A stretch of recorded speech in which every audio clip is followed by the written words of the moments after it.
अस्सलाम वालेकुम दोस्तों, मेरा नाम मोहम्मद ताहिर है।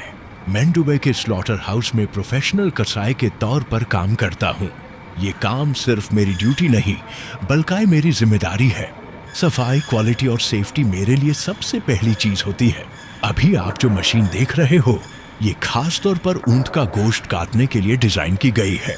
इस मशीन में स्टील का स्ट्रॉन्ग ब्लेड लगा होता है जो बहुत तेज रफ्तारी से घूमता है।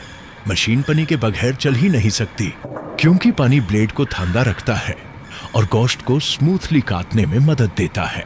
जब हम ऊंट का गोश्त काटते हैं तो उसमें चर्बी, फैट होती है, और जब ये चर्बी गरम ब्लेड के टच में आती है तो लोहे से चिपक जाती है। इसीलिए पनी जरूरी है, ताकि ब्लेड पर चर्बी चिपके नहीं, बल्कि पनी की वजह से ब्लेड स्लिप करे और सफाई से दूसरी साइड पर कट कंप्लीट हो जाए। पनी गोश्त को सॉफ्ट और ठंडा रखता है और मशीन के परफॉर्मेंस को बेहतर बनाता है। मशीन के साथ काम करते वक्त पूरी सेफ्टी गियर पहननी जरूरी होती है। हेलमेट, मास्क, प्लास्टिक के ग्लव्स और बूट्स, ये सब लाजमी होते हैं। ब्लेड के करीब काम करते हुए बहुत एहतियात जरूरी है। एक छोटी सी गलती भी नुकसान का सबब बन सकती है। मैं हमेशा श्योर करता हूँ कि मशीन बैंड हो और सब कुछ सेफ हो, तभी मैं हैंडल करता हूँ। अभी मैं ऊंट का गोश्त काट रहा हूँ। ये जो टुकड़ा मैं बना रहा हूँ, ये एक पाव का है।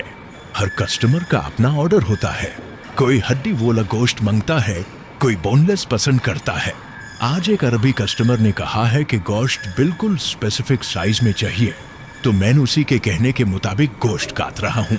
मशीन के थ्रू मैं गोश्त को इक्वल साइज में काटता हूँ, ताकि हर टुकड़ा एक जैसा हो और कुकिंग में आसानी रहे। मशीन का ब्लेड अगर ठीक से मेंटेन हो और पानी सही फ्लो करे तो काटने का प्रोसेस बहुत स्मूथ और प्रोफेशनल लगता है। मैंने को ये काम करते हुए काफी साल हो गए हैं। मुझे पता है कि किस हड्डी पर कैसे कट लगाना है और गोश्त को किस एंगल से काटना है ताकि वो क्लीन और टेंडर रहे।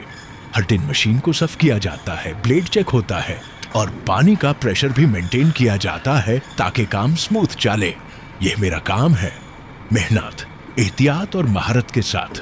मैं मोहम्मद ताहिर दुबई के स्लॉटर हाउस से आप सबको यह दिखाना चाहता हूं कि गोश्त काटना सिर्फ तकात का काम नहीं, बल्कि ये एक आर्ट है, एक स्किल है जो तजुर्बे से आती है। शुक्रिया दोस्तों, वीडियो पसंद आए तो लाइक और सब्सक्राइब जरूर करें। अल्लाह हाफिज।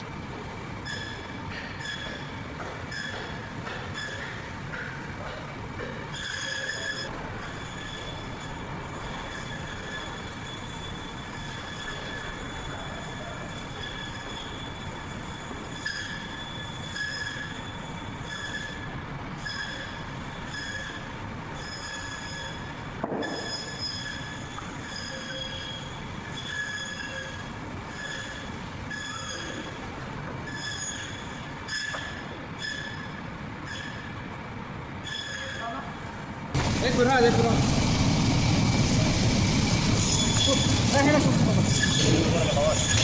जाएगा। हाँ फिर यूरोप यूरोप यूरोप यूरोप